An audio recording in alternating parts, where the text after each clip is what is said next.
నమస్కారం అండి అందరికీ. 9వ తారీఖు జూలై 25వ సంవత్సరం బుధవారం పంచాంగం చూద్దామండి. విషయంలోకి వెళ్ళే ముందు నాదొక చిన్న రిక్వెస్ట్ అండి. నా వీడియో నచ్చితే కనుక నా ఛానల్ని సబ్స్క్రైబ్ చేయండి, లైక్ చేయండి, షేర్ చేయండి. తిథి వచ్చేసి చతుర్దశి ఉంటుందండి. రాత్రి 1-2 నిమిషాల వరకు, తదుపరి పూర్ణిమ వస్తుంది. నక్షత్రం మూల తెల్లవారుజామున 5:13 వరకు ఉంటుంది. తర్వాత పూర్వాషాఢ. రావుకాలం వచ్చేసి మనకు మధ్యాహ్నం 12 నుంచి 1:30 వరకు ఉందండి. యమగండం వచ్చేసి ఉదయం 7:30 నుండి 9 గంటల వరకు ఉందండి.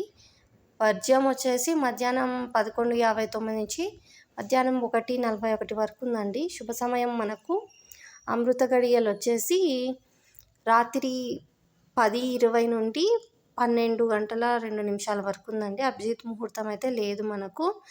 ఎవరైనా ప్రయాణాలు చేసేటప్పుడు యమగండంలో మాత్రం అసలు స్టార్ట్ చేయకండి. రేపటితోటి మనకు మౌఢ్యమి కూడా అయిపోతుందండి. నా వీడియో నచ్చితే తప్పకుండా షేర్ చేయండి, లైక్ చేయండి, నా ఛానల్ని సబ్స్క్రైబ్ చేయండి. థ్యాంక్స్ అండి.